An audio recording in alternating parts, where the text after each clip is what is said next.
안녕하세요. 경기도에서 개인 공방을 운영하고 있는 여자입니다. 다른 공방들처럼 예약제로 운영하고 있어서 쉬는 날은 자유로운 편인데요. 요즘 들어 부쩍 일욕심이 생겨서 휴무 없이 엄청 달렸습니다. 사실 얼마 전에 이혼을 해서 일부러 잡생각하지 않게끔 일에 몰두한 것도 있어요. 오늘은 큰 마음 먹고 오랜만에 휴일을 만끽하며 제 이야기를 털어놓으려 합니다.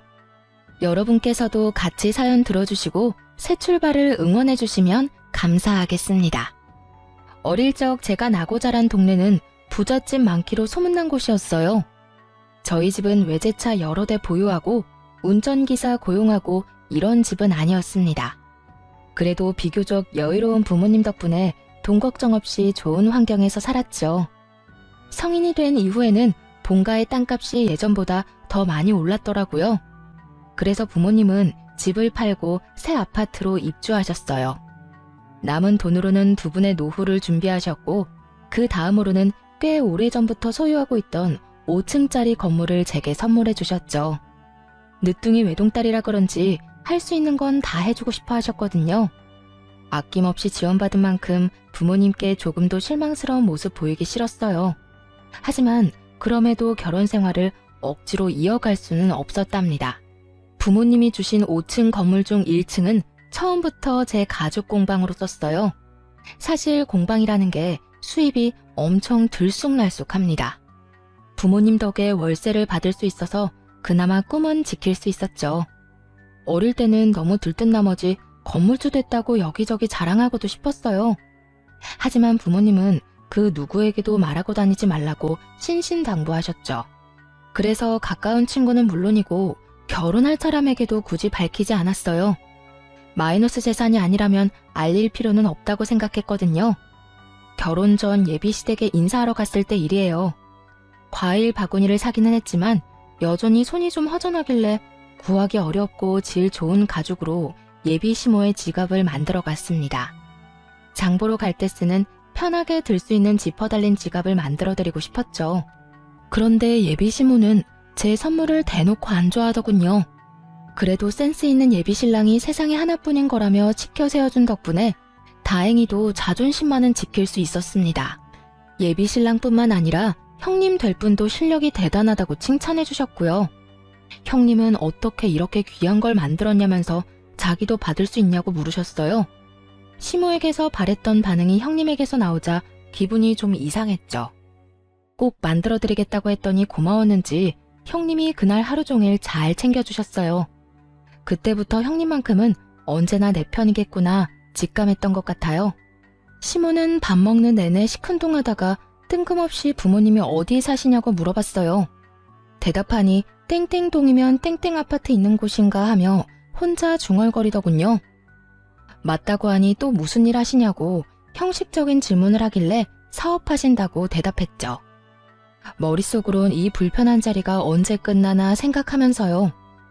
그런데 그때부터 시모의 눈빛이 갑자기 초롱초롱해지더군요. 가라앉았던 목소리도 전과는 다르게 높아졌고요.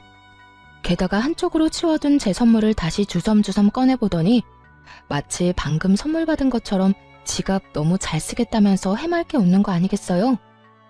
부모님 배경 듣고 태도가 싹 바뀐 시모를 보며 좀 속보인다 싶었어요. 그나마 식사 자리 다 끝나고 민망해하는 예비신랑의 사과에 마음을 풀 수 있었죠.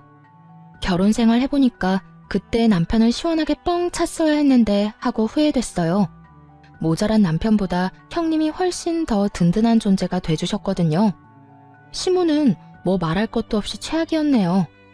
물론 결혼하고 얼마 동안은 엄청 잘해주는 척 했습니다. 그런데 시모의 이중성을 알게 된 이후로 도무지 못 견디겠더라고요. 때는 결혼 후 맞이한 첫 명절날이었어요. 신혼여행 다녀오고 나서 한동안 삶에 치여 바쁘게 지냈기에 공식적으로 처음 시댁에 방문하는 날이었죠. 그날부터 시모의 만행은 시작됐습니다. 똑같은 며느리인데 시모는 민망할 정도로 형님과 저를 대놓고 차별하더군요. 저를 마구 구박했느냐고요? 아니요.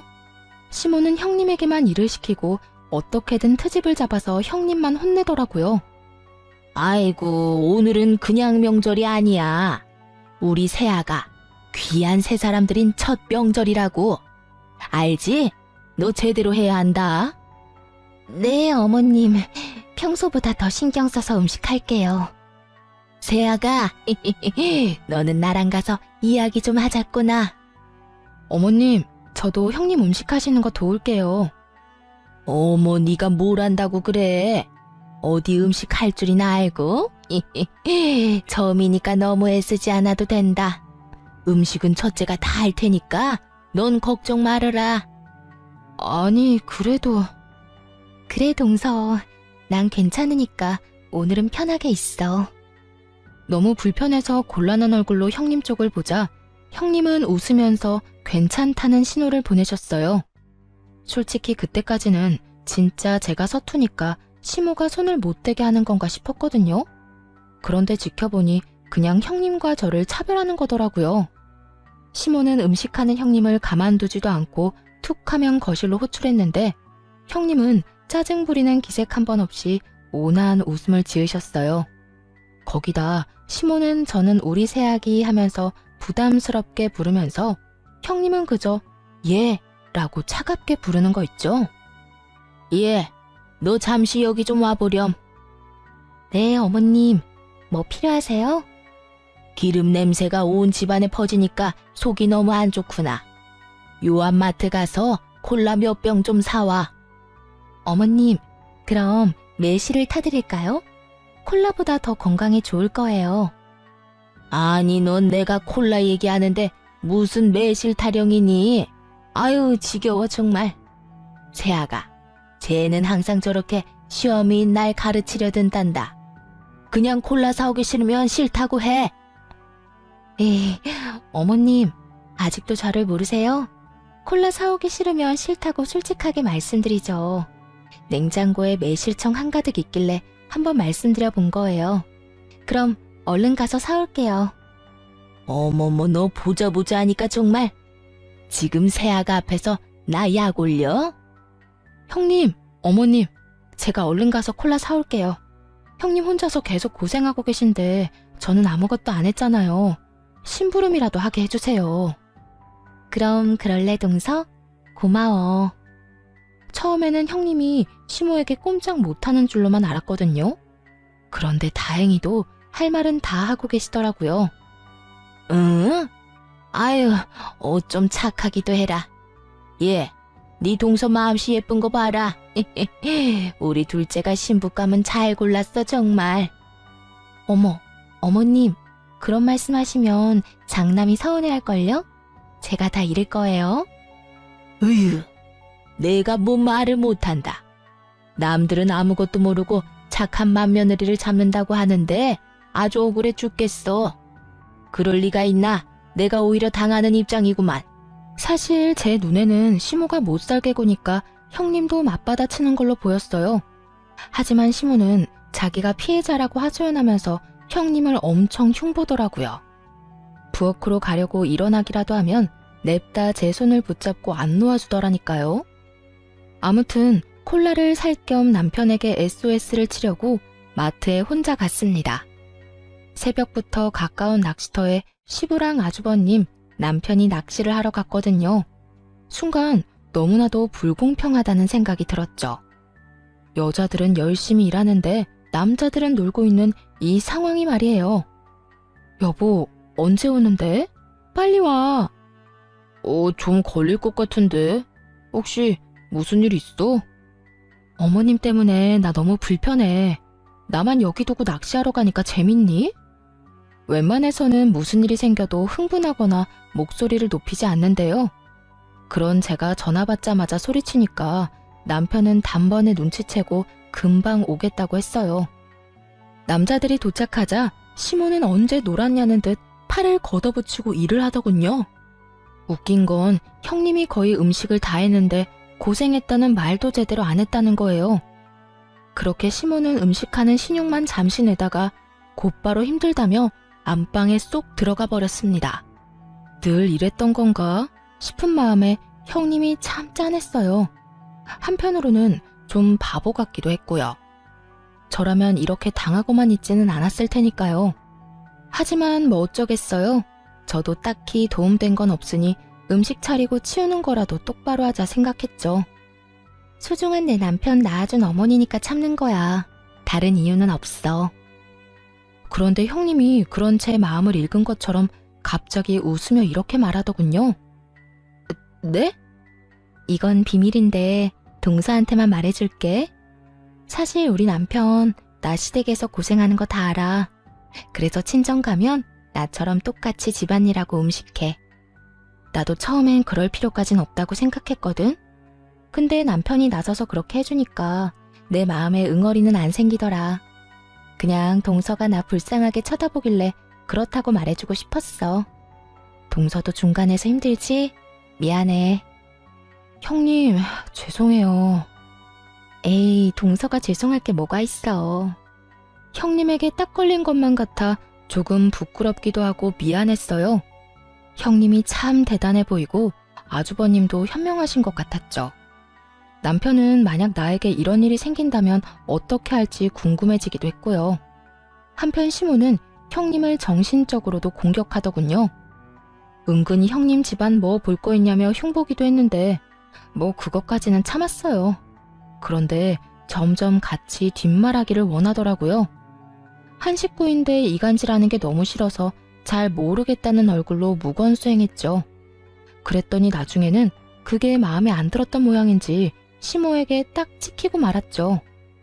우리 둘째는 부모님이 땡땡 아파트에 살아서 든든하겠어. 나중에 당연히 네가 물려받을 거 아니야. 네? 그건 엄마 아빠 노후자금이자 보금자리인걸요. 뭐 그 정도 아파트 가지고 계신 거면 사돈네 형편 말해 뭐 하겠니? 당연히 노후자금 외에도 여유 있으시겠지. 너도 다 물려받을 재산 있으니까 안심하고 돈 안 되는 공방 운영하는 거 아니냐? 그런 거 아니에요, 어머님. 아니긴. 나한테는 솔직히 말해도 된다. 처음에 솔직히 너도 공방하고 아들도 식당 하니까 내가 많이 걱정했거든. 한 명이라도 수입이 일정해야 하는데 둘 다 들쭉날쭉 고정적인 수입이 없잖니. 그런데 새아가 친정이 넉넉해서 얼마나 다행인지 몰라. 그 말에 남편을 노려보자 남편은 오히려 으쓱한 눈치더라고요. 전혀 좋게 안 들렸는데 남편은 자기 장가 잘 갔다는 칭찬으로 들었나 봐요. 아이고 큰애, 너는 친정 부모님 안녕하시다니? 나는 평범해도 너무 평범한 네 친정 때문에 내가 며느리 복 없는 줄로만 알았잖니. 새아가 들어오고 나서야 나도 며느리 복 있는 걸 알았지. 넉넉한 며느리 둘이 들어왔으면 나도 노후 걱정은 없었을 텐데. 말해 뭐하니? 입만 아프다. 으휴. 이번에는 형님도 기분이 상하신 것 같았어요. 아까처럼 대답하거나 온화한 웃음을 짓는 대신 그저 입을 꾹 다무셨거든요. 분위기를 망치기 싫어서 억지로 참는 눈치였죠. 그런데 속이 뻥 뚫리게 시원했던 건 아주버님의 말이었어요. 어머니, 제가 태어나 가장 잘한 일이 이 사람이랑 결혼한 거예요. 매년 조상님들 드시라고 제사 음식 해온 게 누군데요? 어머니 노후는 못 챙겨도 조상님들 사후는 이 사람이 챙기고 있잖아요. 나중에 엄마 돌아가시면 제사 안 지내도 돼요? 아들, 말을 왜 그렇게 무섭게 하니? 그럼 어머니는 왜 그렇게 말을 밉게 하세요? 아주버님의 말에 시모는 깨갱하고 그 앞에서는 더 이상 별말 못했어요. 대신 뒤에서 형님을 더 괴롭혔죠. 차례상 녹그릇이며 다 같이 먹은 식사 그릇까지 혼자 설거지를 다 하라는 둥. 친정에 아주버님 먼저 보내고 집안일 돕고 가라는 둥. 형님에게 이것저것 시키며 무슨 가정부 고용한 사람처럼 굴었습니다. 단순히 며느리에게 일을 시키는 게 아니라 모욕감을 주려고 하는 듯 보였어요. 아가, 우리 둘이 남자들 사우나 다녀올 동안 명절 특선 영화나 보자꾸나. 과일도 같이 먹을까? 뭐 좋아하니? 어머님, 그럼 저 형님 도와드리고 형님이랑 같이 올게요. 먼저 과일 드시면서 편하게 영화 보고 계세요. 뭐하러 그러니? 너 지금 착한 척 하는 거니? 이제 보는 사람도 없는데 굳이 안 그래도 된다. 네? 착한 척이 아니라요, 어머님. 녹그릇이 많이 무겁기도 하고 형님 혼자 설거지 하시기엔 양이 너무 많잖아요. 음식도 형님이 다 하셔서 제 마음이 불편해서 그래요. 예, 기가 막혀서 참나. 그게 바로 착한 척이야. 너 지금껏 제 고생은 다 시켜놓고 갑자기 돕겠다는 게 무슨 말이니? 내가 예쁘다 예쁘다 해주니까 시어미 말이 지금 웃음니? 잔말 말고 영화나 보자니까. 네? 동서, 난 괜찮으니까 어머님이 하자는 대로 해드려. 갑자기 제 탓을 하는 시모의 말에 깜짝 놀랐어요. 형님은 이미 이런 고집을 수없이 겪었다는 듯 억지 웃음을 띤 얼굴로 저를 만류했죠. 아마 저까지 시모에게 미움을 살까봐 도와준 듯 했습니다. 들었지? 제가 그러라잖니.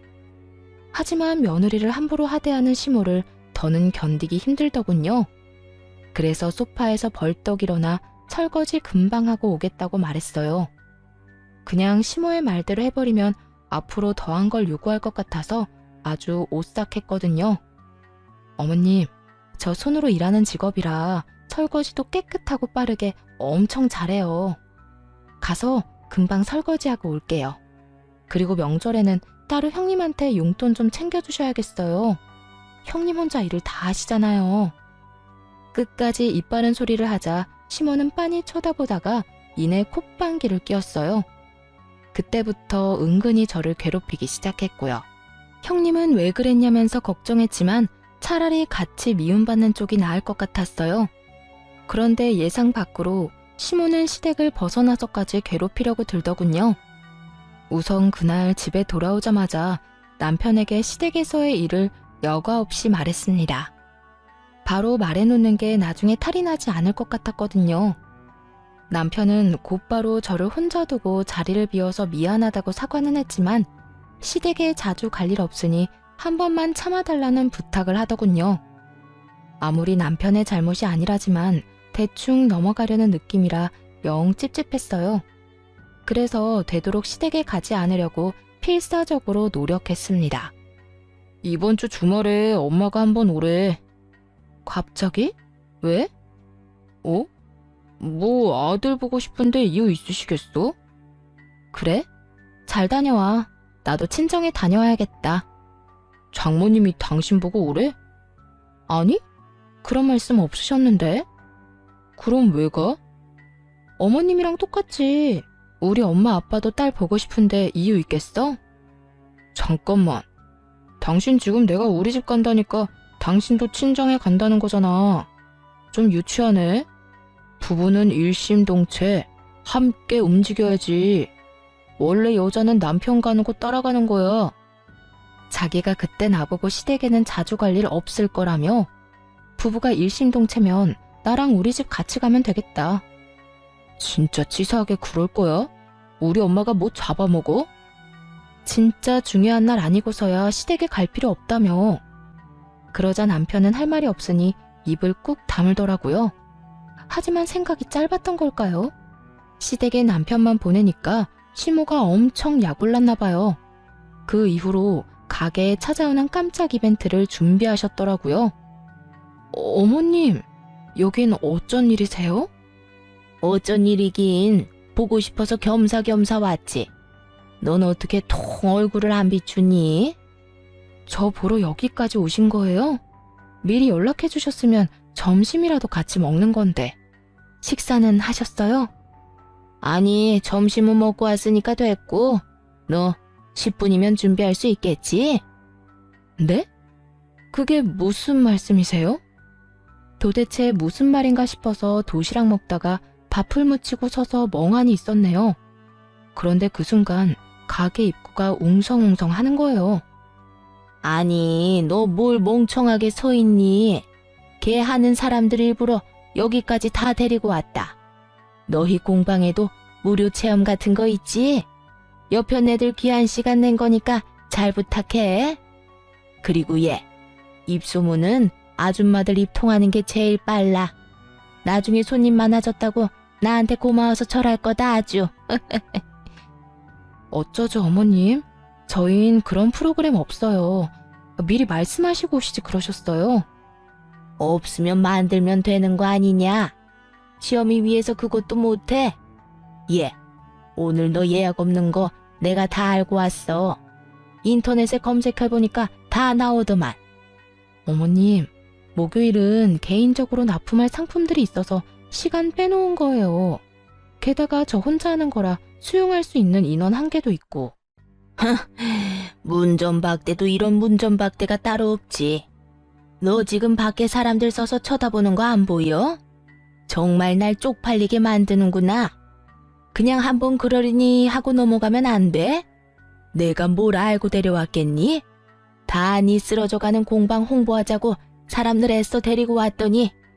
시모는 말도 없이 개하는 친구들 모두 끌고 와서는 공방 프로그램을 무료 체험시켜달라며 떼를 썼습니다.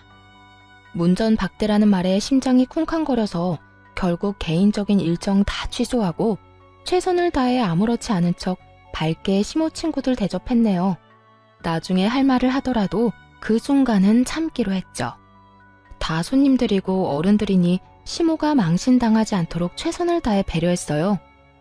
어머님, 또 이러시면 정말 곤란해요. 어머님 포함 두세 분까지는 미리 말씀해 주시면 가끔 자리 만들어 드릴게요. 그런데 이렇게 막무가내로 사람들 다 데리고 오시면 안 돼요. 참나, 깐깐하게 굴기는. 시모는 결국 고맙다는 말이나 미안하다는 말도 안 했어요.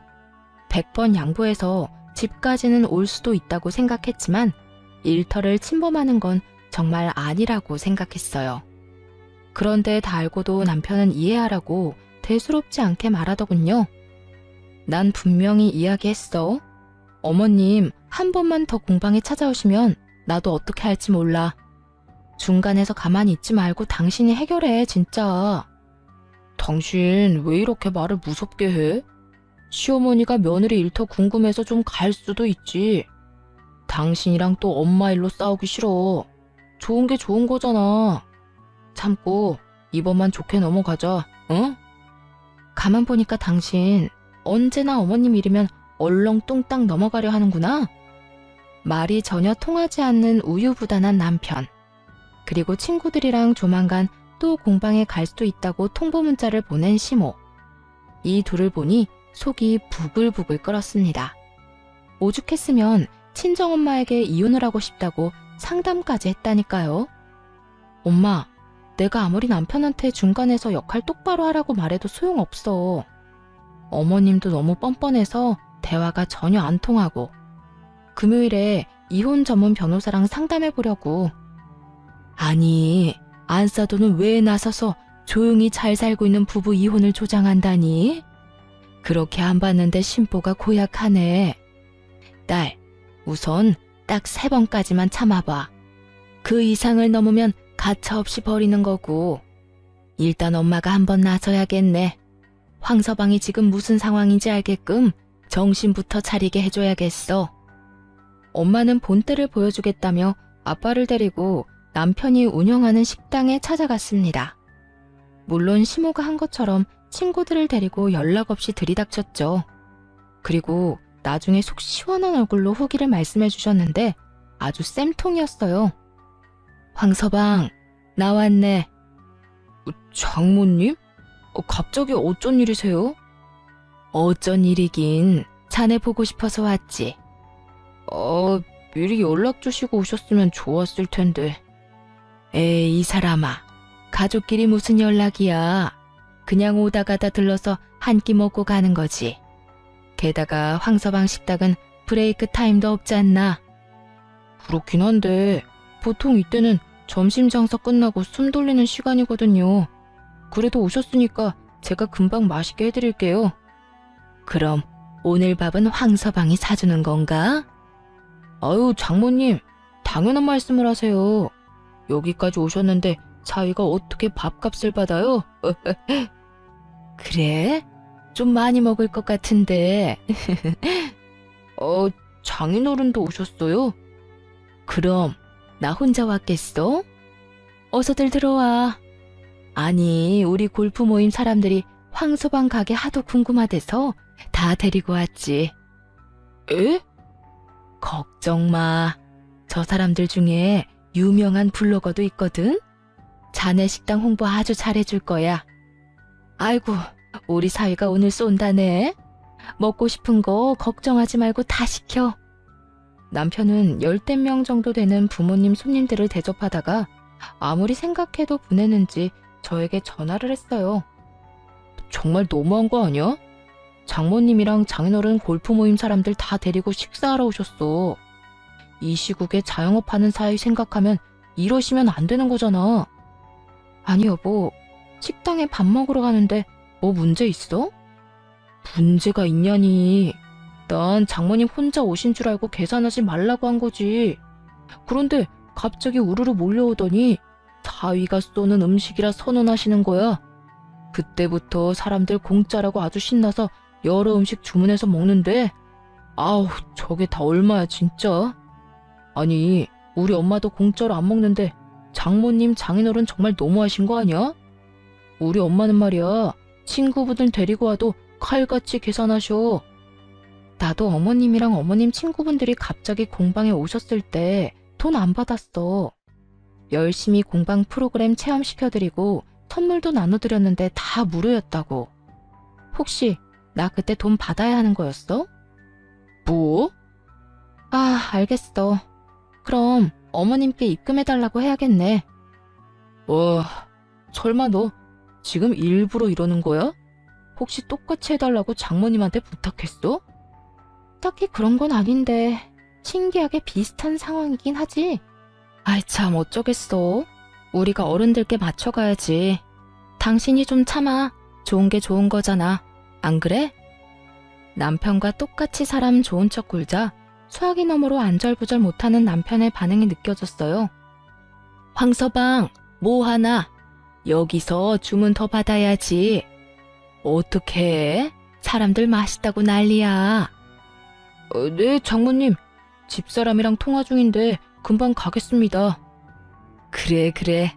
아유, 입맛에 맞는지 다들 내일 또 오자고 난리야. 네? 내일 또요? 아, 당신 방금 들었지? 응, 그게 뭐? 어머님도 친구들이랑 또 공방 오겠다고 문자하셨어. 나는 어머님 모시고 당신은 우리 엄마 아빠 모시면 되겠네. 내가 진짜 잘못했어. 미안해. 엄마한테 당신 공방 앞으로 절대 가지 말라고 할게. 응? 그래? 알겠어. 그럼 고맙고. 그렇게 말해도 들은 척도 안 하던 남편은 자기가 불리해지니 그제야 나서더군요. 당연히 친정 부모님은 그날 밥값 다 계산하시고 가셨습니다. 돈이 없는 것도 아닌데 힘들게 일하는 사위한테 어찌 얻어먹겠냐고 덧붙이시면서요. 아마 남편은 속으로 엄청 찔렸을 거예요. 집에 돌아와서도 아무 말 못하고 제 눈치 보더라고요. 그 이후로 정말 거짓말처럼 시모의 괴롭힘은 사라졌습니다. 그새 남편한테 일렀냐며 연락이 올 줄 알았는데 그런 것도 없이 평화로웠죠. 아무리 심보 못난 시모라 해도 자기 자식 힘든 건 싫은 모양이죠. 하지만 저는 이미 그때 이후로 남편에게 정이 확 떨어졌어요. 그래서 마음속으로 서서히 이혼을 결심하고 있었죠. 그러던 중 시댁에 안 좋은 일이 생겨버렸습니다. 다름 아니라 교통사고가 나서 아주버님의 하반신이 마비됐거든요. 이 때문에 남편에게 이혼에 대한 이야기를 꺼낼 타이밍을 놓쳐버렸어요. 아이고, 이게 무슨 일이야 정말. 우리 장남 앞으로 어떡하니? 어머님, 진정하세요. 진정하게 생겼어? 결혼을 잘못해서 이렇게 치질이 복도 없는 거야. 결혼만 잘했어도 인생 잘 풀릴 사주라고 내 아들이. 그 말을 끝으로 원망스럽게 형님을 노려보는 시모였습니다. 이젠 하다하다 말도 안 되는 이유로 형님께 화풀이를 하더군요. 어머니, 저 괜찮으니까 이제 그만 돌아가세요. 이 사람이 제일 고생하는데 어떻게 그런 식으로 말씀하세요? 그것도 식구들 다 있는 앞에서. 속상해서 그랬다, 속상해서. 형, 엄마한테 왜 그래? 힘든 건 알지만 선은 지키자. 지금 네 형수 얼굴 반쪽 된 건 안 보여? 병문안 왔으면 그냥 조용히 있다 가든가. 가족이라는 사람들이 어떻게 이래? 특히 어머니는 그러시면 안 되죠. 이 사람이 그동안 어떻게 했는데? 여보, 진정해.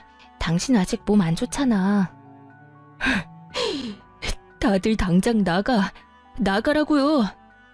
가장 힘든 건 다친 아주버님과 비통한 형님일 텐데 그 앞에서도 비인간적으로 행동하는 남편과 시모를 보니 숨이 다 막히더라고요. 어서 여길 벗어나야겠다는 결심을 하고 그때부터 본격적으로 이혼 준비를 했습니다. 그러면서도 형님과 아주버님을 챙기러 병원에 자주 들렀어요. 냉정하게 말하자면 이혼하는 동시에 남이 될 관계였지만 계속 신경 쓰이더군요. 동서, 이렇게 매번 와줘서 정말 고마워. 에이, 오다 가다 들르는 게 뭐가 어렵다고요. 그런데 저희 남편이랑 어머님이 병원에 한 번씩 오기는 하나요? 그때 남편이 한 소리해서 기분이 상했나 봐. 차라리 안 오는 게 나은 건가 싶다가도 남편 생각하면 가끔이라도 와줬으면 하는데 그때 이후로 서방님도 어머님도 안 오시네. 그래도 이렇게 가끔 동서가 와줘서 얼마나 힘이 되는지 몰라. 형님, 얼굴이 많이 수척해요. 밥은 잘 챙겨 드시고 계신 거죠? 이럴 때일수록 식사는 거르시면 안 돼요. 그게 사실 동서, 이런 말 꺼내서 정말 미안한데 혹시 병원비 모자라세요? 제가 전부까지는 아니더라도 조금은 도와드릴 수 있어요. 그러니까 너무 걱정하지 마세요. 그 말에 그늘진 형님의 얼굴이 밝아지더니 딱 40만 원만 빌려달라고 하더군요. 고등학생 시조카 수학여행비랑 용돈이 당장 필요한데 병원비 정산하고 이것저것 계산하고 나면 여유가 없었나 봐요.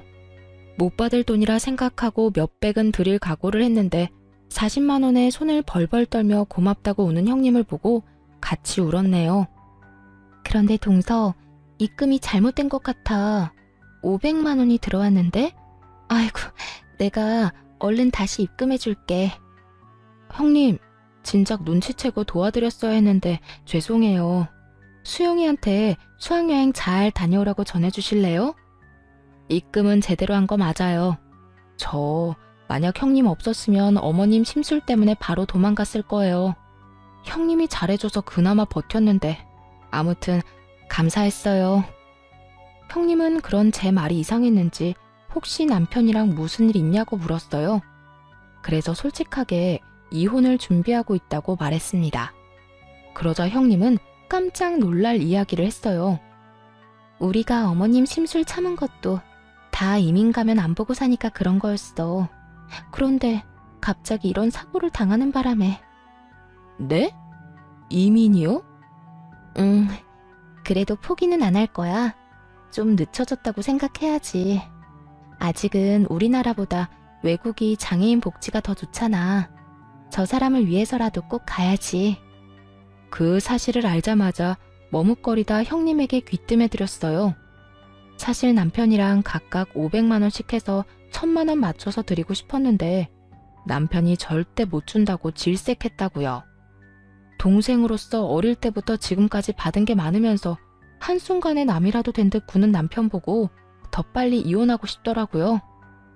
나 역시 오랜 세월 어머님이랑 도련님을 봐왔잖아. 그래서 제발 내 밑으로 사람이 들어오지 않길 바랬어.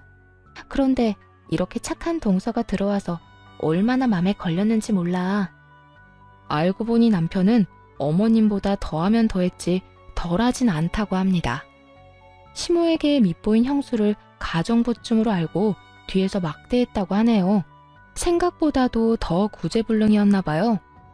당신이 병원에 뭐하러 가? 나도 안 가는데.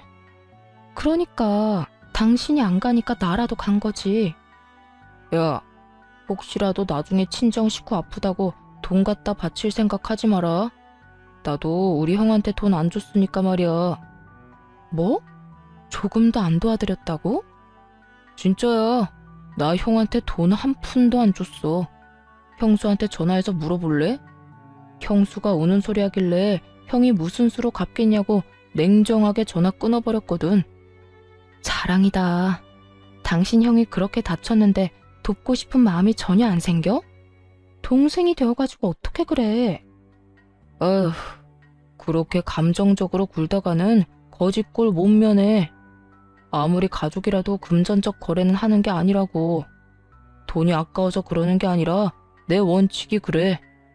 그 원칙 결혼 전에 좀 알려주지 그랬어. 뭐? 당신 요새 좀 이상하다. 내가 이상해? 아니, 당신을 좀 되돌아봐. 내가 아플 때는 과연 어떻게 나올까 궁금하네. 에이, 재수없게 그런 말을 왜 해? 당신 건강하잖아. 그렇게 따지면 아주버님은 뭐 건강하지 않으셨어? 한참 싸우다가 인성 모자란 남편놈을 못 알아보고 결혼한 게 내 죄다 싶었어요. 더 이상은 시간 낭비라는 생각이 들어 그만 입을 다물었네요. 이혼 통보하기 전까지는 조용히 있는 게 낫겠다고 생각했거든요. 형님께 500만 원 드린 것도 알았다가는 무슨 난리를 피울지 모르니 말 안 했고요. 시간이 흘러 아주버님이 태어날 즈음이 되어서야 시모가 등장하더군요. 고생이란 고생은 형님 혼자 다 했는데 혼자서 뒷북을 엄청 치더라고요.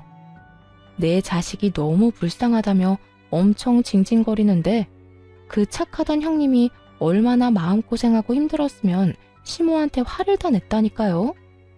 아이고, 불쌍한 내 새끼. 이게 다 부인 복이 없어서 그런 거야. 결혼을 좀 다른 사람이랑 했으면 팔자가 바뀌었으려나? 어머니, 제발요.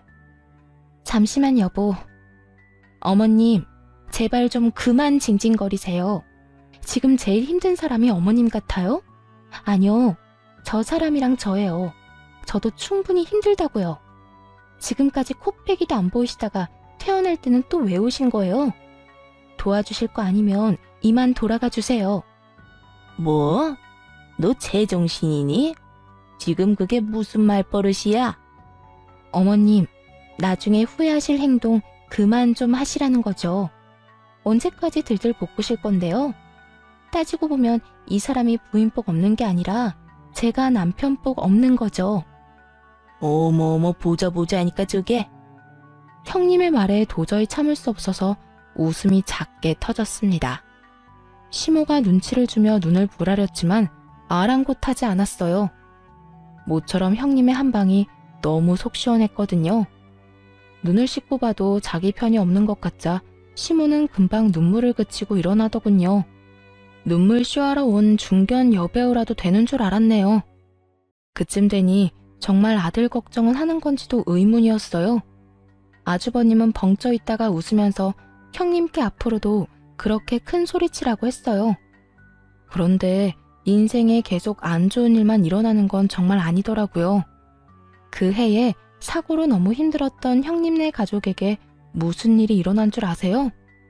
형님이 산 복권이 1등에 당첨되면서 하루아침에 돈방석에 앉은 거 있죠? 시모는 소식 듣고 내 아들 신분 상승했다며 엄청 좋아했지만 저는 또 형님이 호구처럼 돈이라도 뜯기진 않을까 걱정했습니다. 아니나 다를까 시모는 김칫국부터 마시고 있었어요. 갑자기 연락해서는 저와 남편을 불러서 하는 말이 가관이었습니다. 우리 장남이 태어난 지 얼마나 됐니? 더 빨리 신경 썼어야 했는데 이제라도 다 같이 힘을 모아 한상 대접해야지. 1등 금액이 어마어마하던데 나도 말년에 팔 쭉 뻗고 살겠구나. 뭐하고 서 있어? 얼른 음식 해야지. 네? 제가요? 그럼 내가 하리?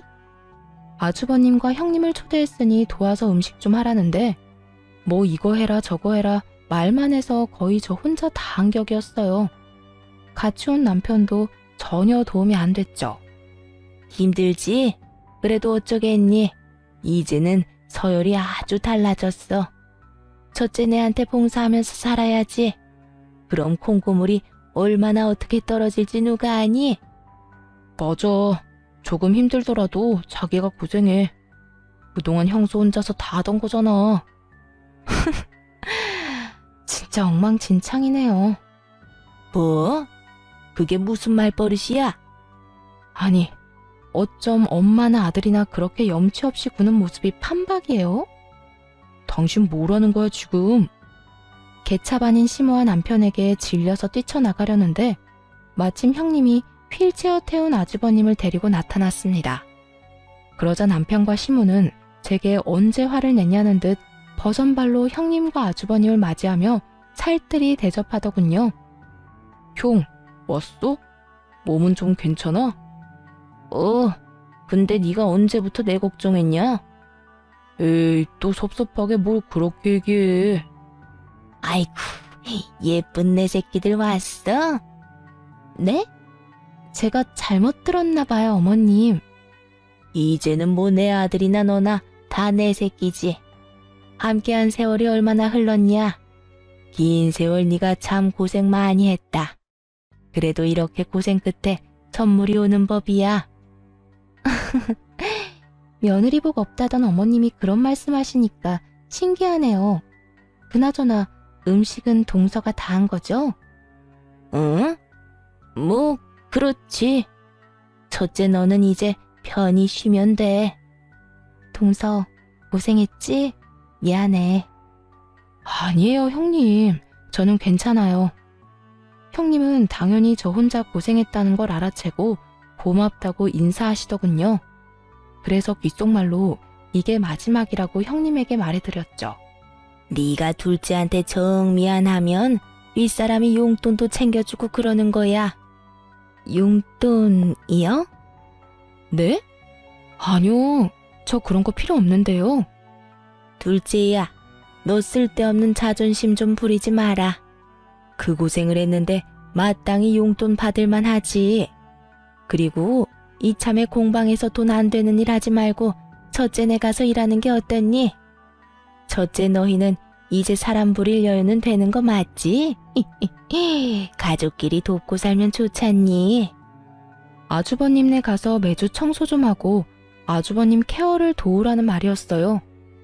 그 말을 듣자마자 하마터면 상을 다 엎을 뻔했네요. 사람 면전에 대고 무시하는 것도 정도가 있잖아요. 어머님, 제가 어머님 전용 심부름 센터인가요? 아, 또 그놈의 콩고물 때문에 그러세요? 제발 며느리 좀 그만 괴롭히세요. 그런데 문제는 남편이었어요. 아무리 덜 떨어졌어도 그때만큼은 시모에게 화낼 줄 알았는데 오히려 시모의 의견에 수긍하며 제게 그 일을 시키려 들더군요. 엄마가 뭘 괴롭혔다고 그래? 아니, 가정부 할 사람 뭐 따로 있어? 이참에 돈 안 되는 공방 정리하고 좋잖아. 엄마가 당신 생각해서 말한 건데 왜 그렇게 예민하게 굴어? 막말로 우리 형이랑 형수님이 당신한테 힘든 일 시키겠냐고. 정말 미쳤구나. 당장 이혼해. 그동안 수도 없이 이혼 다짐했어. 때 되면 말하려고 참고 또 참은 거지. 돈에 눈먼 남편의 뺨을 때리고 드디어 이혼하자고 선언했어요. 그러자 얻어맞고 분했는지 남편이 달려들려고 했습니다. 사실 그런 상황이 일어날까봐 그동안 조용히 이혼을 준비한 거였어요. 일방적으로 이혼하자고 통보하면 남편이 무슨 짓을 할지 모르니까요. 그런데 그때 휠체어를 탄 아주버님이 남편에게 찬물을 확 부어버렸죠. 야, 너 언제 사람 될래? 아이씨, 형 미쳤어? 너 내가 몸이 이 모양이라서 찬물로 끝난 걸 다행으로 알아. 나 멀쩡했으면 벌써 이 전골에 네 얼굴 박았다. 아, 로또 됐다고 아주 기세등등하네. 결혼했으면 인간이 돼야 하잖아. 양심 없는 건 어머니 쏙 빼닮아서 그런 거야? 아니, 너는 혼낼 거면 네 동생만 야단치지 왜 날 끌어들여? 며느리들 앞에서 창피하게. 창피한 걸 아시는 분이 그동안 왜 그렇게 사셨어요? 저 정말 참을 만큼 참았어요. 그런데 더 이상 이 징그러운 집안에 못 있겠네요. 장남 너 복권 당첨됐으니 이제 식구들 등지고 살겠다 이거냐? 두 번 다시 어머니나 저놈이나 보기 싫으니까 알아서 잘 사세요. 저희 곧 이민 가거든요. 그리고 제가 당첨됐나요? 집사람이 당첨된 거죠. 항상 온화한 아주버님이었는데 그렇게까지 역정내시는 건 처음 봤습니다.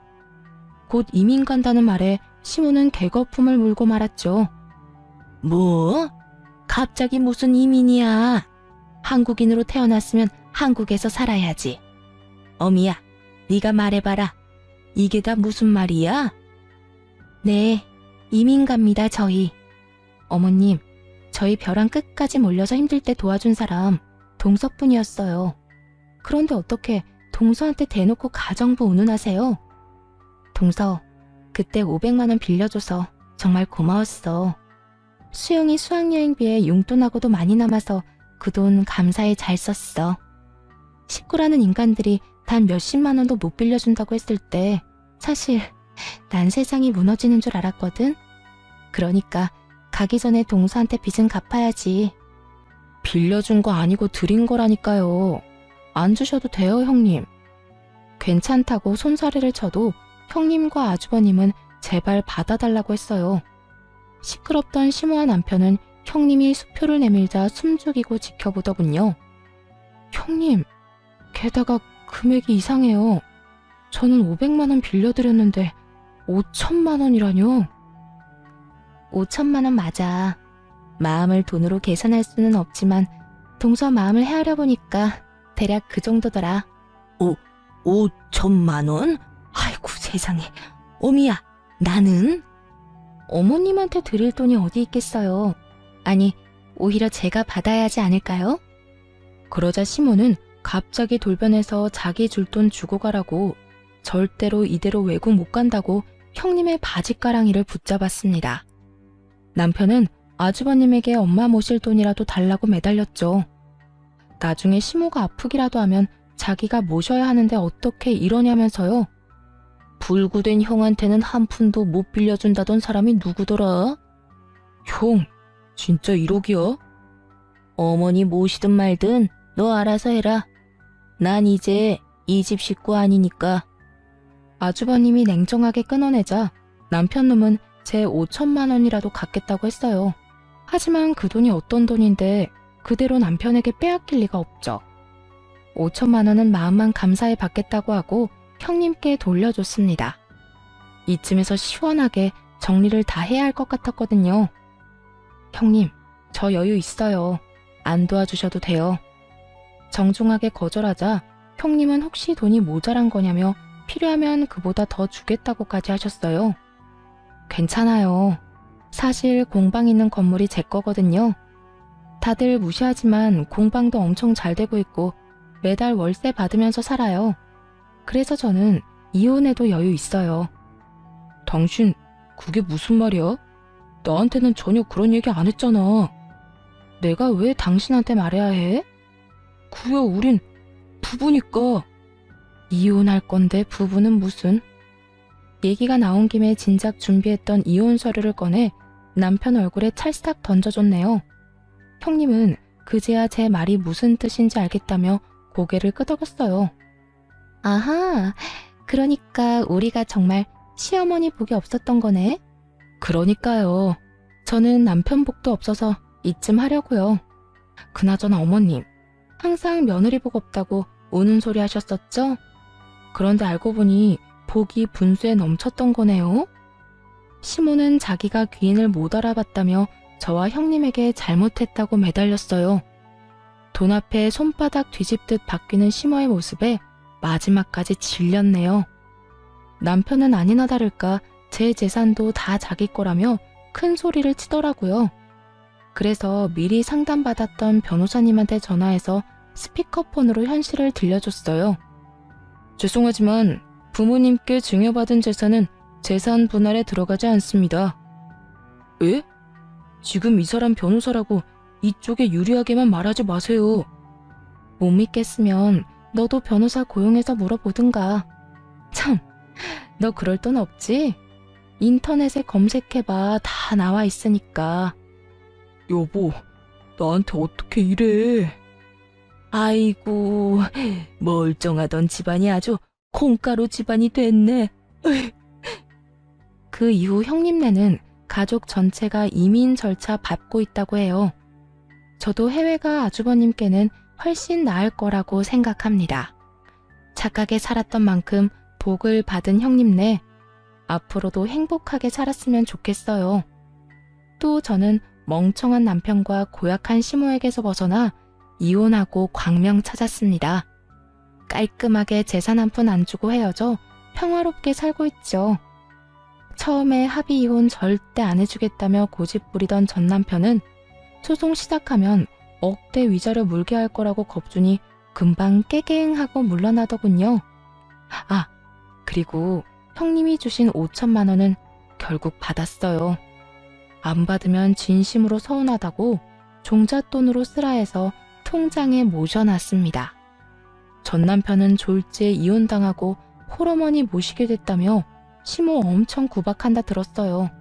밥값은 해야 하지 않겠냐고 자기 식당에 시모 불러서 일 시키는 것 같던데 아주 끝까지 이상한 놈인 것 같습니다. 뭐 전 시모 인성이 그러니 자업자득이라 할 수도 있겠네요. 이번 일로 정말 모든 일은 다 부메랑처럼 돌아온다는 걸 절실히 깨달았답니다. 긴 사연 들어주셔서 감사드려요. 좋은 하루 보내시길 바랍니다.